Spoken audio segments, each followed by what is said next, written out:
आपके साथ ऐसा ना हो, इसीलिए हम लाए हैं Thia and Sid, a complete proposal solution. Hi, मैं हूँ अदिति, मेरी उम्र है 36 साल और मैं हूँ फाउंडर एंड सीईओ ऑफ थिया एंड सिड। हाय, मैं हूँ अश्विनी, मैं हूँ 40 साल की एंड मैं हूँ फाउंडर एंड सीएफओ ऑफ थिया एंड सिड। ऑनलाइन जब आप रिंग ढूंढते हो, या तो वो ट्रेडिशनल होती है या फिर बजट के बाहर होती है, पर प्रपोजल के लिए रिंग तो चाहिए, वो भी स्टाइलिश, मॉडर्न, लाइफ टाइम टिकने वाली रिंग। तभी हमें एक बेहतरीन आइडिया आया, क्यों ना एक ऐसी साइट बनाई जाए जहां से यंग बडिंग इंडियन कपल अपने प्यार की शुरुआत कर सके। तो शार्क्स, अगर आप हमारे इस आइडिया में सिर्फ 80 lakh for 7% of our equity निवेश करें, तो हम थिया एंड सिड को एक नई ऊंचाइयों तक पहुंचा सकते हैं। यहाँ हम बनाते हैं 9 to 5 स्टर्लिंग सिल्वर और 6 ग्रेड क्यूबिक जिरकॉनिया की एक्सीलेंट क्वालिटी की रिंग्स, देते हैं आपको रिंग साइजर, आपको देते हैं आफ्टर सेल सर्विस, आपको रेलेवेंट इंडियन डेटिंग और प्रपोजल एडवाइस और सुनाते हैं आपको inspirational true life love story. बहुत ही सुंदर है। Thank you. क्या आप एक ज्वेलर फैमिली से बिलोंग करते हैं? हम एक डायमंड फैमिली से बिलोंग करते हैं। Father was a diamond manufacturer and my husband is a diamond trader. आपके में ऐसा आइडिया कब से आया कि हम भी इस बिजनेस को ज्वाइन करें और कुछ एक डिफरेंट कॉन्सेप्ट लेके इसको चलें और इसको आगे बढ़ाएं? जब मैं यूएसए से एक्चुअली आई थी, मेरा कोर्स खत्म करके हम पे बहुत सारा डेट था और मेरा हाउस भी मॉर्टगेज था। घर हमने मॉर्टगेज लिया था मेरे एजुकेशन लोन के लिए, बट फिर वहाँ पे रिसेशन आ गया। मैंने चूज किया कि मैं वापस आ जाऊँ। क्या पढ़ने गई थी आप? Screen play writing. अच्छा, अभी समझ में आया, वो डांस और सीक्वेंस आप ही ने लिखा था। Very good, please continue. हाँ, इसके हस्बैंड का बिजनेस भी बहुत खराब चल रहा था, तो घर की फाइनेंशियल हालत तो मतलब गॉन। मैंने इसको बताया कि हॉलीवुड में इन लोगों को बड़े बड़े नेकलेसेस चाहिए होते हैं जो रॉयल दिखते हैं, स्टर्लिंग सिल्वर के चाहिए होते हैं, तो हमें एक मैन्युफैक्चरिंग यूनिट चालू करनी चाहिए और हम ऑनलाइन बेचते हैं। तो हमने एडेस्ट्रा ज्वेलरी नाम की ब्रांड चालू की थी, जिसमें मैन्युफैक्चरिंग एंड एक्सपोर्ट करते हैं हम हेवी नेकलेसेस, बड़े इयररिंग्स, टियारा वगैरह का। और फिर हम उधर इतना अच्छा करने लग गया कि हमको लगा इंडियन लोगों को भी अच्छा एक्सपीरियंस देना चाहिए। तो जब हमने मार्केट टेस्टिंग की और रिजल्ट चेक किया, तो हमको पता चला कि यहाँ पे स्टर्लिंग सिल्वर और सीजेड सिर्फ यंगर जनरेशन पसंद करती है और इधर प्रपोजल का मार्केट अब ट्रेंड पिकअप कर रहा है और there is a gap in the market जहाँ पे प्रपोजल रिंग्स मिलते तो हैं, बट या तो वो फ्लेक्सिबल वाले मिलते हैं जो टूट जाते हैं, या तो फिर गोल्ड एंड डायमंड के मिलते हैं जो बहुत महंगे मिलते हैं। तो फिर हमको लगा कि एक ऐसी ब्रांड शुरू करनी चाहिए जो ज्वेलरी बाइंग एक्सपीरियंस को यंगर बना सके, मोर वाइब्रेंट बना सके। आपको ये ब्रांड स्टार्ट करे हुए कितना टाइम हो गया?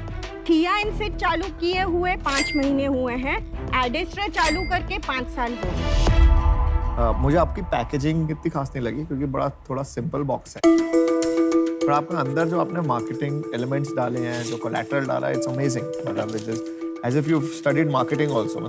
It feels nice, you know, the color combinations and what you've written, the quirky things are also very nice. So good job on that.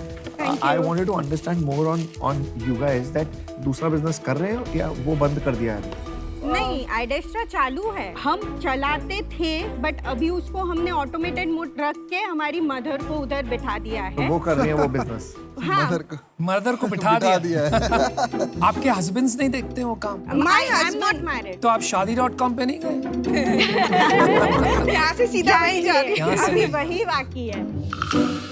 तो आप जो एडेस्ट्रा का बिजनेस करते हैं, जो एक्सपोर्ट का है, वो कितने का बिजनेस है और उसमें क्या मार्जिन है आज की डेट में? तो लाइफ टाइम सेल 212 CR है। 1 साल का बता दीजिए। 1 साल लास्ट ईयर का। सो कोविड ईयर का 2 CR था। अच्छा, पिछले महीने का बता दीजिए। 10.5 लाख के आसपास था। सेलिंग प्राइस और कॉस्ट क्या है रिंग का ऑन एवरेज? सो थिया एंड सिड का selling price is somewhere from 1500 रुपए से लेके 6500 रुपए का, और उसकी कॉस्ट प्राइस मुझे बैठती है 350-500 से लेके 850 रुपए तक की। तो आपका ग्रॉस मार्जिन कितना हुआ? 3 times to 6 times। चलो 75-80% ग्रॉस मार्जिन हो। 85। ग्रॉस मार्जिन तो बहुत अच्छा है, नेट मार्जिन क्या है? अंदाजन 30% के आसपास। आपका रेवेन्यू कितना है पर मंथ अभी? 1,30,000 के आसपास का 1,30,000 का आपका मंथली रेवेन्यू है Revenue। थिया सीड से। किया से। कौन खरीद रहा है ये? 10 साल के, 20 साल के, 25 साल के, नहीं, 30 साल के? प्रपोजल रिंग है पीयूष, 10 साल में अरे proposal भाई थोड़ी आजकल होता सब कुछ फास्ट हो रहा है। अरे भाई आप 10 लोगों साल- में से किसने किया है प्रपोजल रिंग लेके? है। मैंने किया है। हाँ बिल्कुल किया किया है? मुझे भी करना पड़ा। बेंडेड नी? हाँ पूरे और bended आजकल knee, बच्चे पीयूष? करते हैं। करते हैं। पूरा 10 लेट साल के में चारों ने करते किया है हैं। तो पूरा देखो लेट यही के है। ऐसे ऐसे करना पड़ा मुझे। लेकिन अगर ऐसी रिंग अगर दे दिया होता मैंने तो ना हो जाती। क्यों? क्यों मतलब यार? नहीं नहीं बिल्कुल ठीक बात है आपकी। मैं थोड़ा कंफ्यूज हूँ इसको लेके। थोड़ा सा मैं ज्वेलरी सेगमेंट में मेरा इंटरेस्ट है, मैं ज्वेलर के यहाँ पे काम भी कर चुका हूँ। जी किसी की भी एक्सपेक्टेशन जब कोई उसको प्रपोज कर रहा है, उसकी एंगेजमेंट हो रही है, उसकी एक्सपेक्टेशन होती है कि उस टाइम तो एटलीस्ट मेरे को एक एक्सपेंसिव रिंग मिले।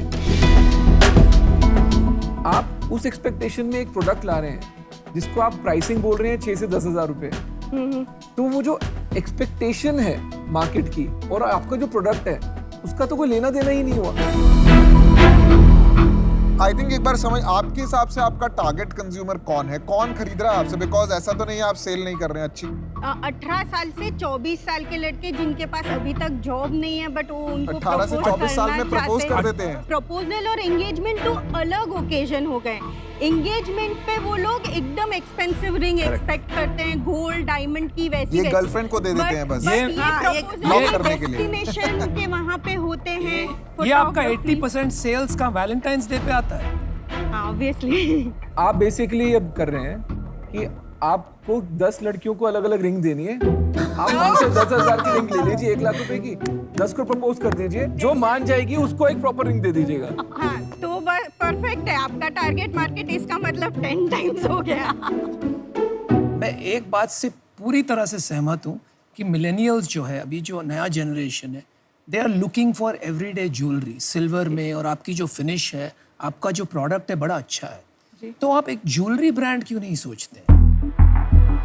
अगर आप ज्वेलरी ब्रांड बनाती हैं तो अपने आप एंगेजमेंट रिंग्स बिकेगी उसमें और साथ में आपका ब्रांड भी बनेगा। तो मुझे नहीं लगता है अभी आप तैयार हैं, इसीलिए मैं हूँ out. You said there is no other products. We have everything. So we have chain necklaces, we have ये earrings, सब तो is आपने good. बताया नहीं। we have आपने अपने entire आप को- range of jewelry. You are short selling yourself. Okay. Product कहाँ है? मतलब कहीं आपके पास देख सकते हैं कहीं पे कुछ? हाँ श्योर। अनुपम आप तो पैसा नहीं डाल रहे हैं, फिर आप क्यों इंटरेस्ट नहीं नहीं, क्योंकि इन्होंने पिच अलग किया, स्टोरी बदल दी इन्होंने। एक बार इसको थोड़ा स्ट्रक्चर्ड फिर से मैं थोड़ा बिजनेस पे वापस आ जाता हूँ। Okay, sure. ज्वेलरी को लेके इंडिया में बहुत एक्साइटमेंट होती है। जी, आई जी, थिंक जी। आपने इनको कुछ ज्यादा ही प्रोडक्ट्स दिखा दिए, वो ज्यादा इंग्रॉस हो गए हैं। Okay.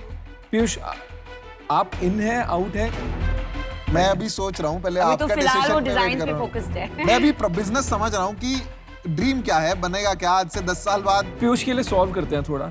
ज्वेलरी जो कैटेगरी है वो एक हाई वैल्यू कैटेगरी है। जी ये जो आप नया कॉन्सेप्ट ट्राई कर रहे हैं, ये हाफ बेक्ड अटेम्प्ट है। आप एक ट्रायल कर रहे हैं कि अगर हमारे को नए बिजनेस के लिए पैसा मिल गया तो हम पुराने बिजनेस में थोड़ा कम टाइम दे देंगे, पर आप वो पुराना बिजनेस भी नहीं छोड़ पाएंगे जो मेरा आंकलन है। इस कारण से एटलीस्ट मैं आउट हूँ, नो बट आप अपना पुराना बिजनेस जो आपने चालू किया है उस पे फोकस करिए, वो आपको अच्छी कमाई देके जाएगा।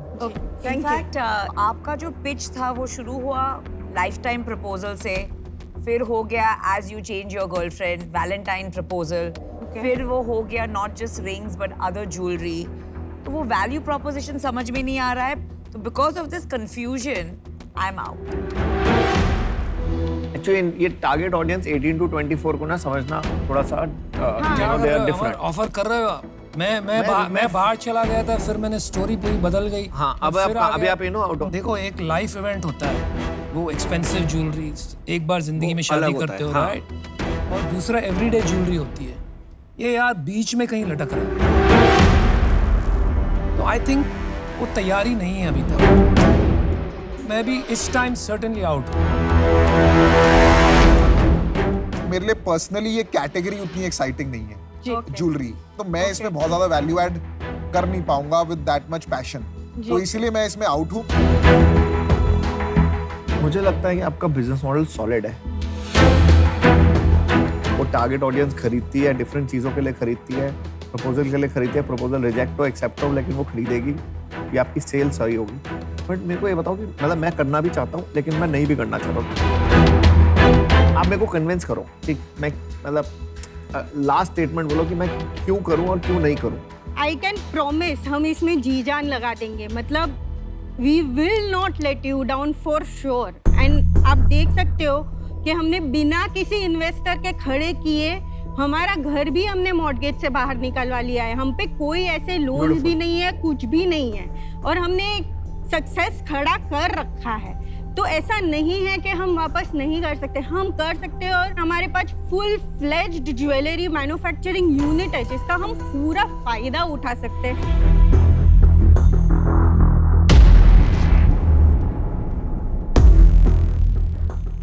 आदित्य, अश्विनी, सब कुछ अच्छा है आपका, मतलब there is no doubt you guys will be fantastic, but I don't know, I am just not getting that kick, so for that reason I am also out. Thank you.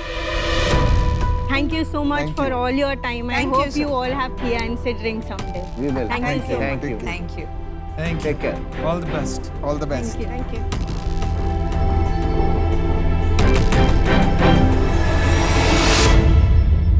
Proposal के लिए people are looking for expensive rings. हाँ, मेरे को पर ये लग रहा है कि these girls will make money. पैसा तो बनाएंगी। पैसा लूज नहीं होगा। लेकिन अमन, I think you can't get over the fact that you did not invest. नहीं, पर आपका गट ऐसे लग इंस्टिंक्ट रहा नहीं है। आया। गट इंस्टिंक्ट इसलिए नहीं आया कि मुझे लगा कि इनकी एक तो थोड़ी आस ज्यादा थी, थोड़ा सा मेरे को वहां पे कंफ्यूजन हो गई। Otherwise it is an investable business. लेकिन सीख इनको काफी मिली यार, तो इतना भी बुरा मत फील कर यार, मेरे को दे दे पैसे।